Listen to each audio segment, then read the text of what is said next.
when were you diagnosed? How did that all go? I was 15 when I was diagnosed, and I'm 46 now. So I was diagnosed before Crohn's was even really a common thing. And the only symptom really that I had was vomiting. And they couldn't find anything wrong, million tests. And they kept telling me, oh, it's anorexia, even had my parents convinced that that's what it was. And I said, it's not me doing this. I'm not doing this. It's my body doing it. Then they finally came to the diagnosis of Crohn's disease. So what year? So roughly 30 years ago? Yeah, 30 years ago. 1990. Yes, yeah. Wow. And what was that? I mean, what was that like as a teenager going through high school and college? Yeah, it was horrible. I had reactions to medications that they put me on. So then I was known as a druggie in school, it's like, and then it was just, I had no energy. I didn't feel good. I'm throwing up all the time. Really had no life until they figured out what it was, and then you hear people in the backgrounds, oh, she needs to eat a candy bar or a cheeseburger, because obviously I was still skinny. So the mental aspect, horrible. Yeah, as a teenager. They put me on azolfidine, which a lot of people have never even heard of because it's so old. And that is the only medication that worked. And then I went off it because I lost my health insurance and things. And then got insurance back, and I was so sick. I was down to 74 pounds at that time. And my doctor actually at that time just kept trying all the newest medications, and none of them worked. And that's how I got so skinny. Thankfully, by the grace of God, I say. All my doctors went on vacation, and I checked myself into the hospital, and the substituting doctor put me back on azolfidine, and that was the only thing that ever worked for me. Wow. And was that able to completely clear up your symptoms? It did. Yep. Great. It put me into remission, but then again, down the road, I lost insurance again. And I got really bad. That's what led me into my first surgery. So. Wow. And what was that surgery for when you got that first surgery? Well, my bowel was 10 times the size that it should be. So after my surgery, my surgeon told me I was lucky to even be here. It was that close to rupturing. And they removed a fallopian tube, 3 sections of intestine. They had to scrape my intestine off my bladder because everything was just fused together. And I had a temporary ileostomy bag for a year. This is going on for the last 5 years, prior to the S.H.I.E.L.D. program. What were those symptoms like? Extreme bloating. I looked pregnant. I had to wear elastic waist pants, just extreme bloating. Urgency so bad that I couldn't even make it from my couch to the bathroom. My hair was falling out. My menstrual cycle completely stopped. They kept telling me you must be in early menopause. I gained a bunch of weight and then started losing a bunch of weight. It was kind of like a roller coaster. Tell us a little bit about what your experience was coming into the S.H.I.E.L.D. program. What kind of symptom relief did you see? After 3 days, I had the first formed stool in years, so many years that I can't even remember. All right. Bowel movements down to 2 to 3 a day. Wow, from what? How many were you having before? Oh, it's 20 plus a day. Jeez.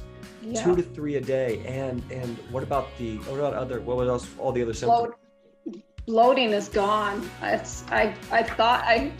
was like, I swear I'm skinny, but I need to lose weight because I've carried all my stomach. It was bloat. It was bloating. What else? What about cramping and energy and energy, women's health, hormones and stuff like that? Energy is through the roof, basically. The first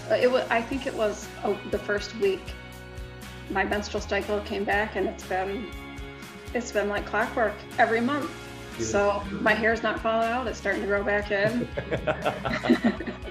And I think this is such a wonderful story, because we never know. I mean, when you came in, we started you off with one of our proven systems to say, hey, this is what we see work for a lot of people. And you had no natural medicine experience and functional medicine experience prior, right?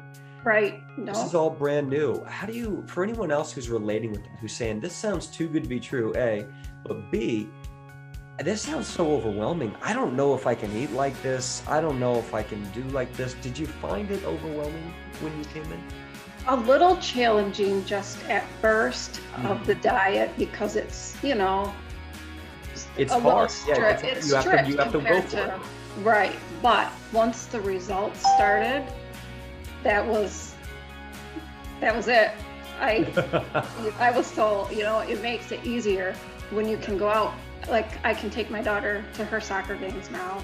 I feel like I have life back. And if I had to eat chicken and carrots the rest of my life to stay this way, I would. Fortunately, that's not the case. Exactly, it's not the case. Are you starting to feel more comfortable with the idea of being able to eat more and learning why you might be taking something, or looking at an alternative therapy? Are you feeling like you have more resources where you don't have to be on a limited diet forever, and you don't have to take these supplements forever, and then everything you do is customized to you? Is that getting more simple and comfortable for you? Yes. Yep. Definitely. Good. Yeah. And do you feel like there's a road ahead, like there's progression, that it's not just, okay, I got to do this diet, and if this diet stops working, what am I going to do? There's things that you can grow and add and compound. Do you feel like you have a road ahead of you to continue to get better? Absolutely. Absolutely. It's like you say, it's a shield. You create your shield, and that's what protects you. Yeah. And even if, and I know that after you got some really great results, you hit a little bit of a speed bump, right? Yeah. We call those speed bumps where, you know, you're doing really great, and all of a sudden something gets a little off in your program, you get a little bit more symptoms and things happen. When you hit a speed bump, were you able to catch that speed bump and start learning about how to treat it? Yes. Yep. So even though at first it was devastating, it turned out to be a good thing, because you learn from it, and I came out of it, and now know. Yeah, now you're moving forward with great. But the idea of, I think it's so important, and maybe this is still a new idea, but when you do really well and you have a shift, you have a speed bump, it teaches you how to handle adversity. Absolutely. Respond to your root cause issues. Yes, because absolutely. There is no magic diet that's going to heal us all. There is no magic supplement protocol that's going to heal us all, or alternative medicine that's going to heal everybody the same way. Right. So when you're customizing and you're shifting and something happens, whether it's a stressful event, you go eat some bad food, or you a viral load shedding in your body, or a parasite, whatever that root cause could be, or that causes that catalyst to explode, how do you respond to it? Right. And that's where we let go of the trauma. So do you feel like, since you've been able to handle some of these adversities and still be with your family and do everything, do you feel more empowered in the long run to keep yourself healthy? Definitely. Yeah. Good. And what would you say to someone else who's been sick with Crohn's and colitis, and they're considering natural medicine or the S.H.I.E.L.D. program? What would be your thoughts if you could go back to you 3 years ago? I wish I had done it sooner. Yeah. And what would you say to that person? If you could talk to that person right now and say something to that person who might be holding and might be saying, I don't know if I can do this. And they were just like you, or sick and chronic, and nothing's worked, and the idea of natural medicine seems overwhelming, or it seems like voodoo. What would you say? I would say definitely do it. It will change your life for the better. It's amazing. Mm-hmm. It really is. I've 3 people that I know that have Crohn's disease. I've already reached out to them and said, you need to try it, Wow. Well, thank you for that. Thank you. And what would you say to them on a personal level, just beyond trying Crohn's and colitis? What about the trauma? What would you say to them about, being a family member or a mother or even a teenager? I mean, you've been through so much, and you're still here, courageous and strong and fighting and getting results after all these years. I would definitely say there's hope out there, It's going to take some dedication, obviously, but there's hope. You can heal and have a normal life. This doesn't have to be your ending, you know?